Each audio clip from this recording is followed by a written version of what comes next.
Under the dim light of a crescent moon, a young girl named Adana wandered the crowded streets of Lagos. The city was alive with the hum of distant music, chatter, and the occasional honk of a car horn, but Adana felt utterly alone. She had been orphaned at the age of 6 when a terrible illness swept through her village, claiming her parents' lives. The streets had become her home, a harsh teacher in survival, but her soul remained unbroken, guided by the faint hope of a better tomorrow.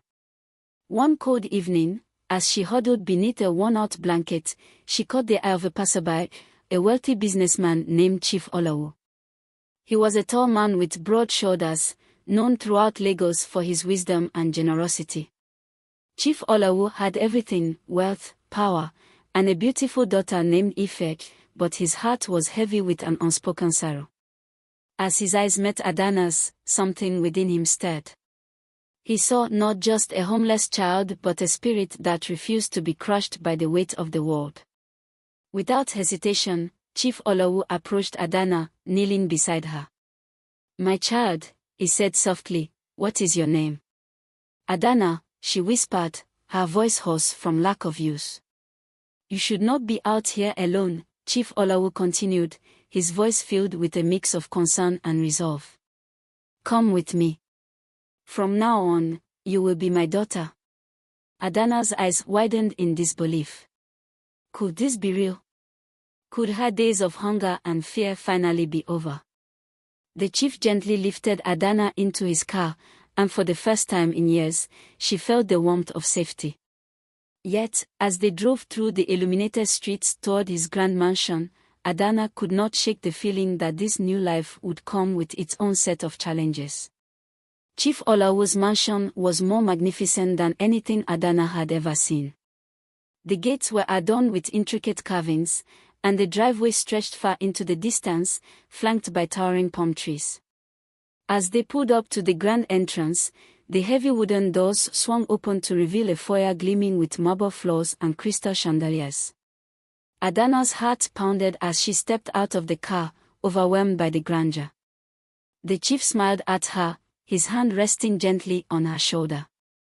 "Welcome home, my daughter," he said, his voice echoing in the vast space. Inside, the staff greeted them with deep bows, their eyes curious about the new arrival.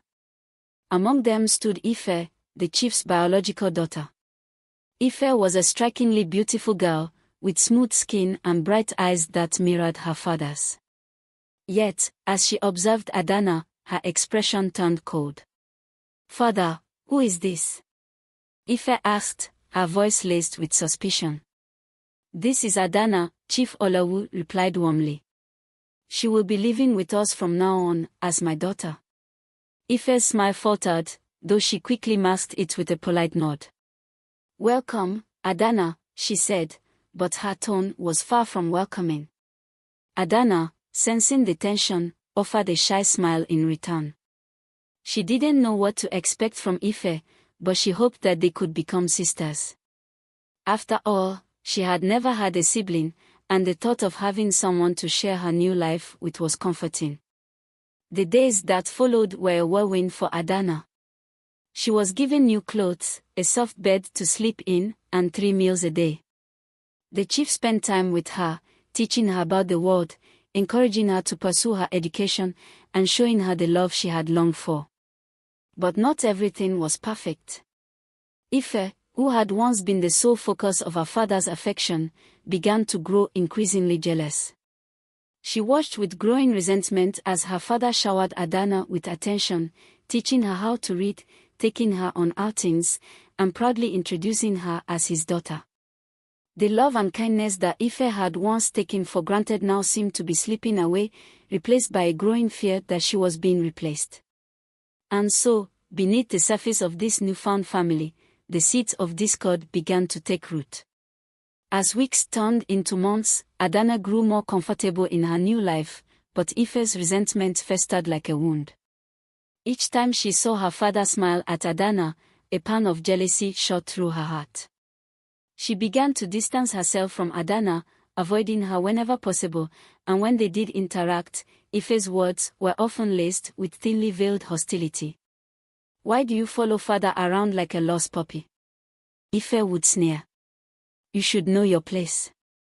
Adana, who had once hoped to find a sister in Ife, was hurt by her coldness.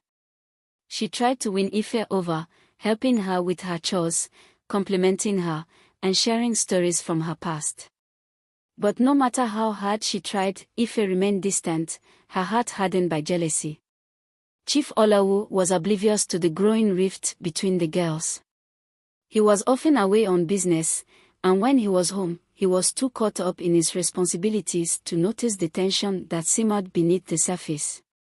To him, everything seemed perfect.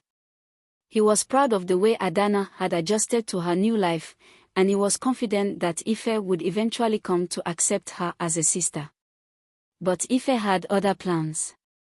One evening, as the family gathered for dinner, Ife made a subtle move to undermine Adana.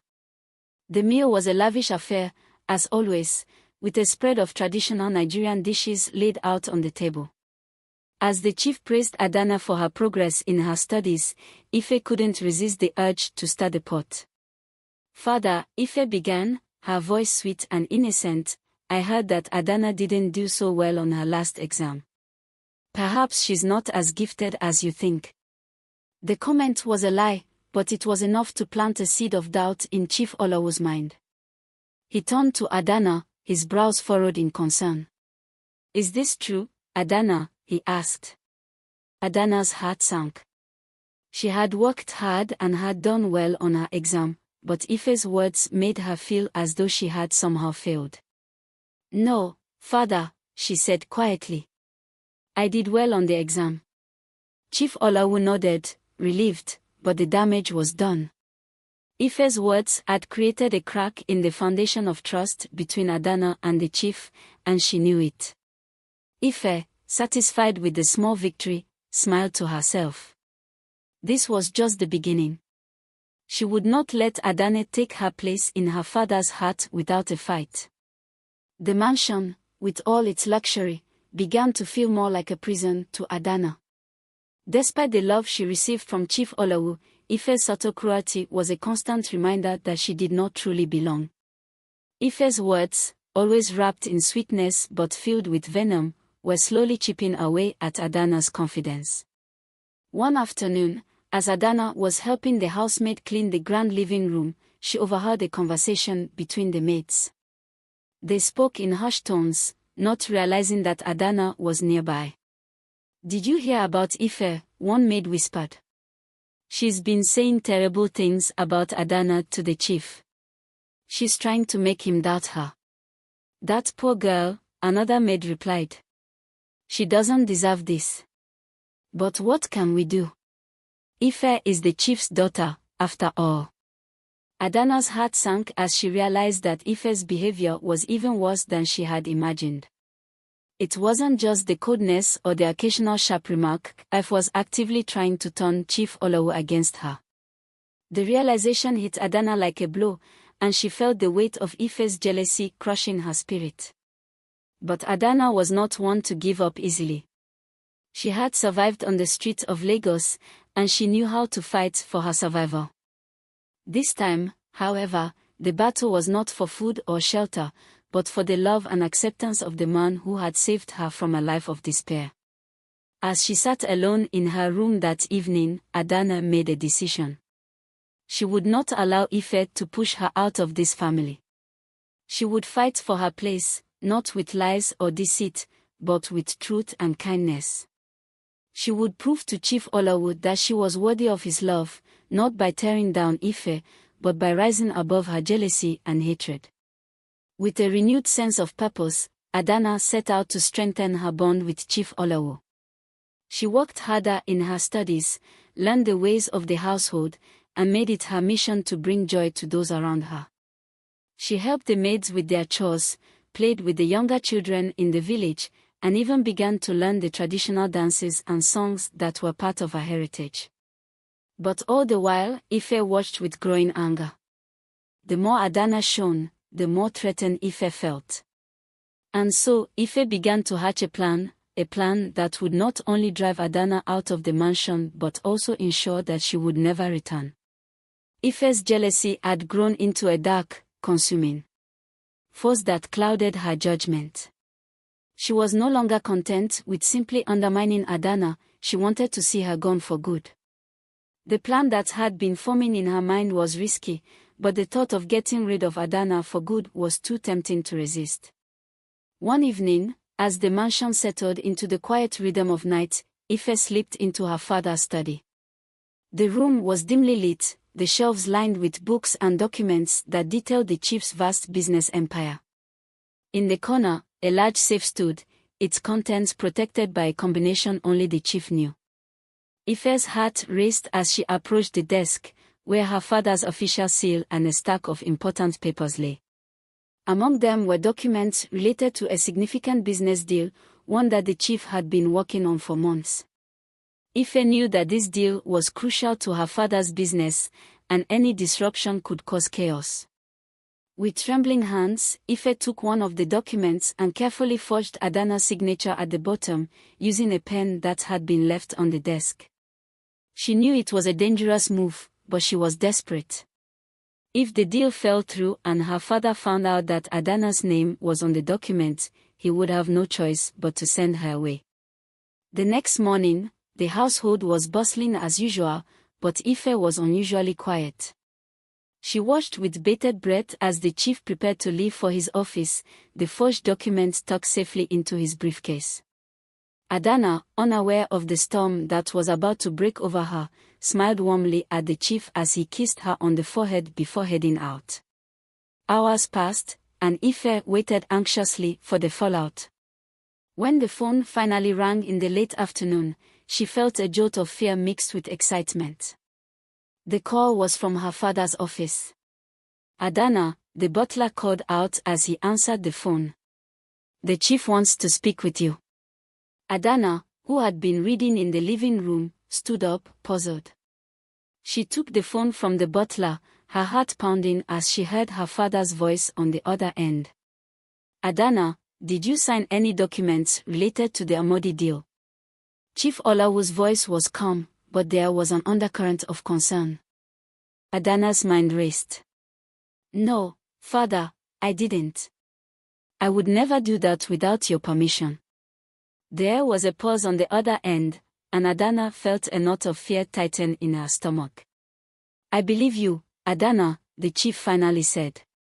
"But someone has used your name to interfere with this deal. I'm coming home now. We need to talk."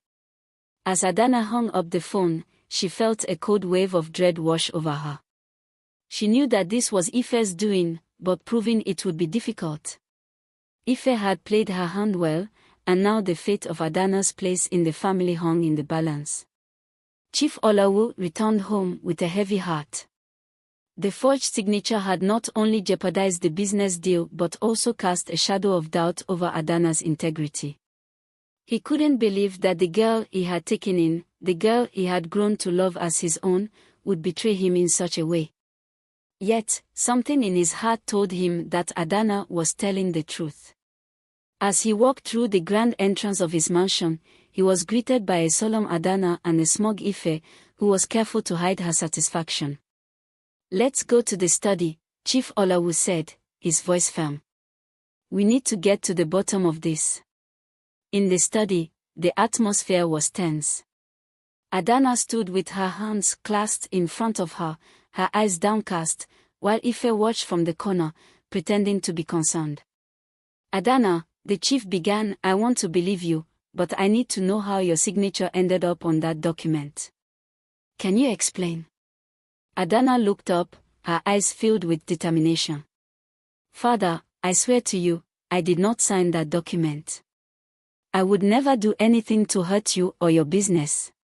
Someone must have forged my signature." Ife's eyes narrowed as she listened to Adana's defense. She had hoped that Adana would crumble under the pressure, but instead, she was standing her ground. Ife realized that she needed to act quickly if she wanted her plan to succeed. "Father," Ife interjected, her voice soft but insistent, "perhaps Adana doesn't even realize what she's done. Maybe someone tricked her into signing it without her knowing." Chief Olawu turned to Ife, his eyes filled with a mixture of surprise and suspicion. "What are you suggesting, Ife?" Ife hesitated for a moment, then continued, "Maybe someone from the office brought the document to her, and she signed it without understanding what it was. It's not her fault, but it still happened." Adana's eyes widened in shock. "That's not true," she exclaimed. "I never signed anything." "Ife, why are you lying?" Chief Olawu held up his hand to silence them. He was torn between his two daughters, one who had been with him since birth, and the other who had brought a new light into his life. But as he looked into Adana's eyes, he saw a truth that could not be denied. "Ife," he said slowly, "are you sure you're telling me everything?" Ife's heart raced as she realized that her father was beginning to doubt her. She had always been able to manipulate situations to her advantage, but this time, she had pushed too far. "Father, I just want to help," Ife said, her voice faltering. "I'm worried about the family, that's all." Chief Olawu studied his daughter closely, his mind racing. He had seen Ife's jealousy before, but he had always dismissed it as normal sibling rivalry. Now, he wondered if he had been too blind, too trusting. "I'll have the document analyzed," Chief Olawu finally said. "We'll see who really signed it." The room fell silent as the weight of his words sank in. Ife's plan was unraveling, and she knew it. Adana, on the other hand, felt a flicker of hope. She had faith that the truth would come out, and when it did, she hoped that her place in the family would be secure. The following days were filled with an uneasy tension that hung over the mansion like a dark cloud. Chief Olawu had sent the document to a trusted handwriting expert, and the entire household waited anxiously for the results. Ife tried to keep her composure, but the fear of being exposed gnawed at her. Adana, on the other hand, focused on maintaining her usual routines. She spent time with the household staff, continued her studies, and even made an effort to reach out to Ife, despite the growing animosity between them. But Ife remained distant, her coldness a barrier that Adana could not breach. Finally, the day came when the results were delivered. Chief Olawu gathered both girls in his study, the atmosphere thick with anticipation. "The handwriting expert has confirmed," Chief Olawu began, his voice steady, "that the signature on the document was forged. And it was not done by Adana." Adana let out a breath she didn't realize she had been holding. Relief washed over her, but it was tempered by the knowledge that this would not end well for Ife.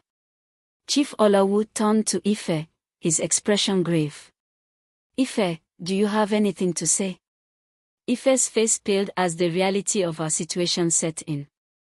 She had been caught, and there was no escaping it. But instead of admitting her wrongdoing, she doubled down. "Father, I didn't mean for this to happen," Ife stammered, tears welling up in her eyes. "I was just so afraid of losing you. You've been spending so much time with Adana, and I felt like you were forgetting about me." Chief Olawu's expression softened, but the disappointment in his eyes was clear. "Ife, I will always love you. You are my daughter, and nothing can change that. But what you did was wrong, very wrong. You tried to hurt Adana, and in doing so, you hurt this family." Ife broke down in tears, the weight of her actions crashing down on her. "I'm sorry, Father. I'm so sorry." Adana watched, her heart aching for Ife.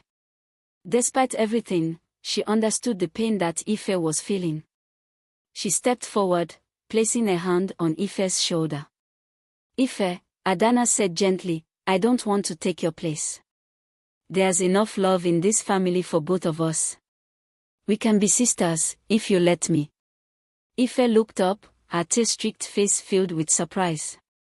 She had expected anger, rejection, but instead, Adana was offering her forgiveness. It was more than she deserved, but it was exactly what she needed. "I don't deserve your kindness," Ife whispered, her voice choked with emotion. We all make mistakes, Adana replied. What matters is that we learn from them and try to be better. Chief Olawu watched the exchange with a mixture of pride and sorrow. His daughters, both of them, had a long road ahead, but this was a start. We'll move forward as a family, Chief Owu said, his voice resolute. Together. In the weeks that followed, the tension in the mansion began to ease. Ife, deeply ashamed of her actions, made a sincere effort to change. She started spending more time with Adana, slowly building the bond they had both longed for but had been too afraid to nurture. Chief Olawu, relieved to see the girls getting along, decided to take them on a trip to their ancestral village. He believed that reconnecting with their roots would help them heal and grow closer as a family. The village, nestled in the heart of the Nigerian countryside, was a world away from the bustling streets of Lagos. It was a place where the land was rich with history, and the air was filled with the wisdom of generations past. As the car wound its way through the narrow, dusty roads, Adana felt a sense of peace wash over her. The sight of the lush green fields, the sound of birds singing in the trees, and the smell of the earth brought back memories of her childhood before tragedy struck. She had been too young to understand the significance of her heritage back then, but now, she was eager to learn more about the culture and traditions that had shaped her parents' lives. When they arrived at the village, they were greeted with warmth and hospitality. The elders, who had known Chief Olawu since he was a boy, welcomed him and his daughters with open arms. They were particularly taken with Adana, recognizing in her the same strength and resilience that had defined her parents. During their stay, the girls participated in the village's daily activities. They learned how to weave baskets, prepare traditional meals, and even took part in the vibrant dances that told the stories of their ancestors. Adana embraced these experiences wholeheartedly, eager to immerse herself in the rich tapestry of her heritage. Ife, initially hesitant, found herself gradually drawn into the rhythms of village life. The simplicity and sincerity of the people touched her in a way she hadn't expected. She began to see Adana not as a rival, but as a sister with whom she shared a deep, unspoken connection. One evening, as the sun set behind the hills, casting a golden glow over the village, Ife and Adana sat together under a large baobab tree. The air was cool, and the sounds of the village were a comforting backdrop to their conversation. I was wrong about you, Adana, Ife admitted, her voice quiet but sincere. I was so afraid of losing father's love that I couldn't see how much you've lost too. I'm sorry for everything I did. Adana looked at Ife, her heart filled with a mix of emotions. She had longed for this moment, for the chance to start anew. I forgive you, Ife, she said softly. We can't change the past, but we can choose how we move forward. Let's be sisters, truly. Ife smiled, a genuine warmth in her eyes for the first time. I'd like that, she replied. I'd like that very much. The bond between them, once fragile and strained, was beginning to solidify. It wasn't perfect, and it would take time to fully heal, but they were both willing to put in the effort. They had learned that love wasn't something that needed to be fought over, it was something that grew stronger when shared. After their transformative stay in the village, the family returned to Lagos with renewed spirits. The once palpable tension between Ife and Adana had dissipated, replaced by a budding friendship. The mansion, which had felt cold and oppressive at times, was now filled with laughter and warmth. Chief Olawu noticed the change in his daughters and felt a profound sense of relief. He had always believed in the power of love and family, and now he saw that belief reflected in the harmony that was beginning to take root in his home. He was proud of the way Ife had taken responsibility for her actions and how Adana had shown grace and forgiveness. Adana, for her part, threw herself into her studies with renewed vigor. She was determined to make the most of the opportunities that had been given to her. Chief Olawu, recognizing her potential, hired private tutors to help her excel in her education. Adana's days were filled with learning, mathematics, literature, science, and history. But she also made time for the things that brought her joy, such as painting, music, and spending time with the people she had grown to care about. Ife, too, found new interests. She began to volunteer at local charities, helping children who, like Adana, had lost their families. This work gave her a sense of purpose and fulfillment that she hadn't felt before. She started to understand that there was more to life than wealth and status, that true happiness came from giving and connecting with others. As the months passed, the bond between the two sisters deepened. They shared their dreams, fears, and hopes with each other, and supported one another through the challenges they faced. Ife learned to appreciate Adana's resilience and wisdom, while Adana admired Ife's courage to change and grow. One day, as they sat together in the garden, Ife turned to Adana with a thoughtful expression. "Adana," she began, "have you ever thought about what you want to do in the future? I mean, beyond your studies?" Adana smiled, her eyes brightening at the question. "I have, actually. I want to use my education to help others, maybe start a school or an organization that supports children who've lost their families, like I did. I want to give them the same chance that I was given." Ife nodded, deeply moved by Adana's vision. "That's a beautiful dream, Adana. I'd love to help you make it a reality." Adana looked at Ife, gratitude filling her heart. "Thank you, Ife. That means a lot to me." The sisters spent the rest of the afternoon discussing their plans, their ideas intertwining and growing into something bigger than either of them had imagined. They realized that together, they could achieve great things, things that would not only change their lives but also the lives of countless others. The bustling city of Lagos was preparing for one of its most celebrated events, the Festival of Unity, a grand celebration that brought together people from all walks of life to celebrate the rich culture and heritage of Nigeria. The streets were adorned with colorful banners, and the air was filled with the sounds of drums, flutes, and laughter. It was a time of joy, community, and togetherness. For Adana and Ife, the festival represented more than just a cultural event. It was a symbol of the unity they had found as sisters, and they were eager to participate in the festivities together. Chief Olawu, too, was looking forward to the celebration. He had always been a strong supporter of the festival, believing that it was a powerful reminder of the strength that came from embracing diversity and working together. On the day of the festival, the mansion was abuzz with excitement. The staff prepared a feast of traditional dishes, and the girls dressed in vibrant, beautifully embroidered outfits that reflected the colors and patterns of their heritage. Adana wore a deep blue dress adorned with gold accents, while Ife's outfit was a bright, fiery red. They both wore matching girly headpieces, symbolizing their unity and shared purpose. As they made their way to the festival grounds, the girls marveled at the sight before them. The streets were alive with dancers, musicians, and performers, each showcasing their talents in a dazzling display of culture. Stalls lined the sidewalks, offering everything from handmade crafts to delicious street food. The air was thick with the scent of jollof rice, suya, and fried plantains, making their mouths water. Chief Olawu led the way, his daughters by his side, as they made their way through the crowd. They were greeted by friends, neighbors, and even strangers who recognized the chief and were eager to offer their respects. It was a reminder of the deep roots that connected them all, a bond that transcended wealth, status, and background. As the sun began to set, the festival reached its peak. A large stage had been set up in the center of the square, where performances and speeches were held.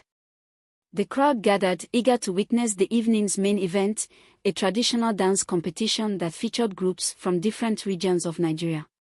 Adana and Ife watched in awe as the dancers took to the stage, their movements fluid and graceful, telling stories of love, struggle, and triumph.